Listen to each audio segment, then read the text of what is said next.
The fitness identity. This is going to be a really, really deep, great philosophy on falling off and why people fall off. Ryan Engel coming at you. This is Coach's Corner. We're going to do a new episode of Coach's Corner once a week where we dive in, we take a topic, and we just get real. This is going to be very limited editing. We're just going to go straight through.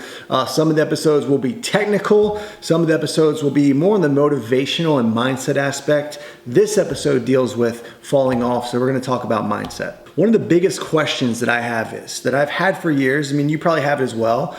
What is the number one reason people fall off? We tend to think that it's like the technical side of things, just don't know what to do. And that may seem obvious because that's what's on the surface, but I think there's something much deeper between the people that go the distance and stick to the game and get it done, and the people that fall and the people that just go to the wayside and just completely, down and out, whether it's New Year's or taking on that new program and they fall down. And I think this can answer it for you. This is the fitness identity. If you can't connect yourself to the harder things, the identity, you have to connect to the harder things that it takes. Going to the gym and training when you don't want to train. Still remaining to eat a certain way, at least stick to a certain way for the most part. When you go on a vacation, a trip, no matter what curveball life throws at you, the identity won't let you break because you've already committed to those hardships. So I've got 5 core points that you need to really immerse yourself into that identity. If you're able to do that, I promise you it's going to be like throwing oil on fire,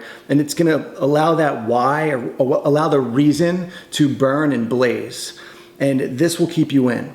So big number one is you can't tie yourself to the results. You have to tie yourself to the experience. I've already been hinting at that one. And you do this through little things. Like even taking a gallon of water or your water bottle to work, it casts a vote of who you want to be. It casts a vote of what those results are. You buy a pre-workout. My favorite pre-workout is a cup of coffee. I'm a big believer in very basic supplements and very basic things like caffeine, a stimulant. I don't need that pre-workout, but if you buy a pre-workout, you're casting a vote for, I believe in this pre-workout, but it's bigger than that. It's part of who I am. I take this before my workout. That pre-workout becomes a trigger for you to get your workout done. These things all add up. A new gym outfit, as simple as that is, new gym shoes, it's casting a vote for, when I put those shoes on, I become something. We have our favorite music that we bring into the gym and we train with. All these things, these little things that make us part of who we are. That's one of the biggest things, is connecting to that experience. Rolling into number 2, this one is the people that you surround yourself with. The age of the internet, we can be in many different groups. It's very important that you connect yourself with people, like-minded people that have a similar goal and a similar interest toward that goal. Fitness Grind Crew is one of my groups. I have plenty of groups for clients. I knew that very early on. These groups have been building up over the years because I knew that we need each other. We need each other. We need to stay connected. It's so much stronger when you have unity towards something. If all your influences are your coworkers who don't meal prep, they couldn't care less about that. They don't really have much respect. They'll bring the donuts in, they'll bring the pizza in. It's not a thing for them. And listen, this isn't hating on them, but you have different goals, which means you need different influences. And you're going to be able to build your willpower up to ignore when they bring in the foods, but you have to be around a peer group that cares and that is doing the thing that you're doing, that is after that goal. So the people in your life are major important. One of the biggest things you can do in general to take charge of your life is audit your circle. I have a podcast episode on auditing your circle. I'll link that in the description somewhere to this post, which, by the way, on Coach's Corner, anything that I name, I'll drop links to. Something that you need to do is take inventory on the people around you. It might be easy to take inventory on the things around you and your nutrition. You already know the things that need to go from your nutrition program, but we have to be critical about the players in our world. This is what's going to get us in the zone. Big number 3 is understanding quick consistency. Something that will throw you off your game so fast is friction. Friction between the things that you want to do. I'll give you a direct example of that. If your gym is 40 minutes away, your gym's 40 minutes down the road, how likely are you going to be to go to that gym on a day that you've done a whole lot of errands and maybe even got held back late for work, late that day? Are you going to be apt to drive 40 minutes now to your gym knowing that you have 40 minutes there, 40 minutes back, traffic could come into play? That's a lot of friction. So if you were to create workouts that you could do from your house, perfect example, and I drop them all the time on the page here. If you were able to create that or have those handy, then the friction on that goes away completely. Now you might say, you know what, I'm committed, I can do 40 minutes. Sure, when you're in the moment of motivation, you're thinking, okay, when you sign up for that gym, you're thinking, I got this. I'll drive out there, no problem, every single time. But when the reality hits and friction throws you off, could get you out the window. So quick consistency. Back to another idea of meal prepping. If your idea of meal prep is making a recipe every time, we call them Pinterest meal preps. If your meal prep every single time looks like a gourmet meal, how much time do you think you're spending in the kitchen? So when you go to have a healthy meal, you know that you go over to your refrigerator, you got to open all this stuff and cook it. So now you've got an hour later, now you got one meal when and believe me, if you are in the zone to lose fat, you're in the zone to build lean muscle, look better, feel better, you're eating at least 3 to 5 meals a day. I mean, more likely 4 or 5 to be honest. So if you know that you got to eat 3 to 5 meals, every single time you're really going to dirty up your kitchen, you are eliminating the ability to be consistent and efficient, which is why meal plans are meal 1, 2, 3, 4, 5. That's the same for the whole week. So you bulk prep your food. This alleviates that friction, allowing you to be fast and get it done.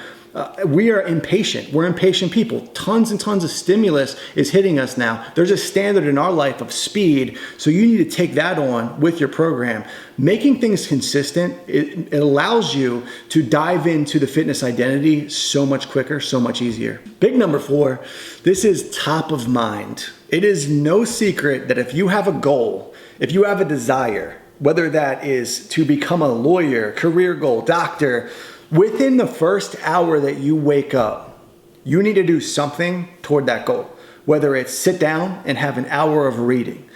So looking at fitness, that is no different. If you have a fitness goal and you truly care about taking that on and getting that goal, you're outside of maintenance and you really have a goal, within 1 hour of waking up, you need to get some type of workout done. Whether it's 5 minutes or it's 15 minutes, you need to do some HIIT workout from your floor. This is extremely powerful. I call it the first principle.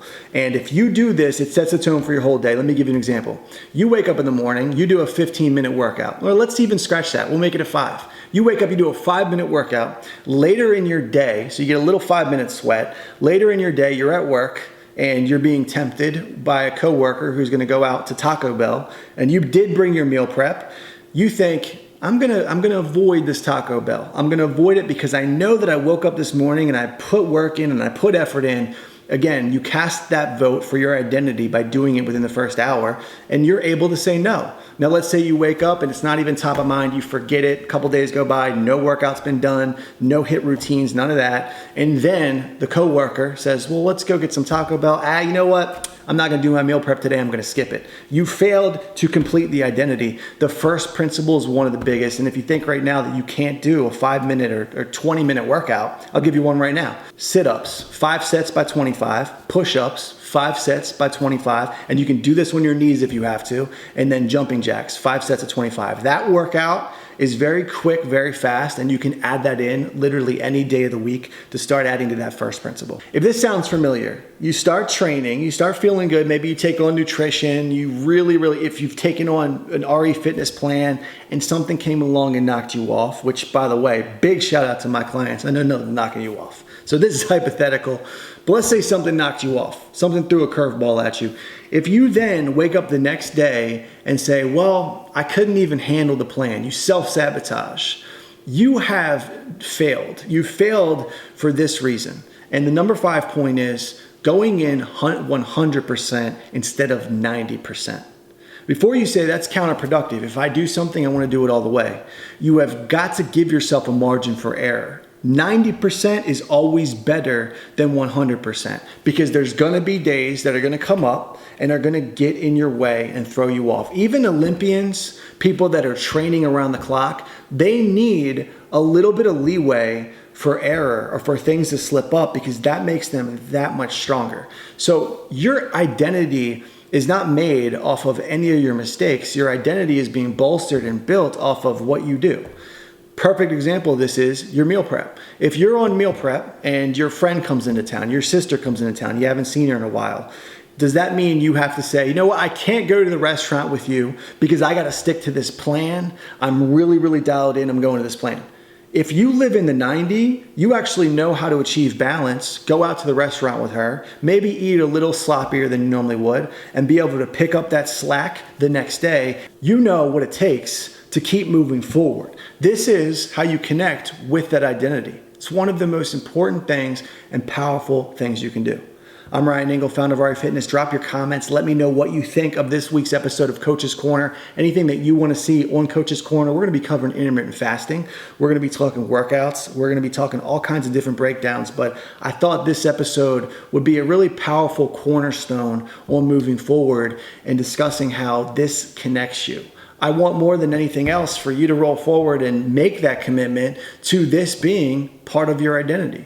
For some of us, fitness doesn't fully define us, but we make an effort so that we keep it top of mind. I will catch you in the next episode of Coach's Corner. Ryan Engel, give this video a share. See you soon.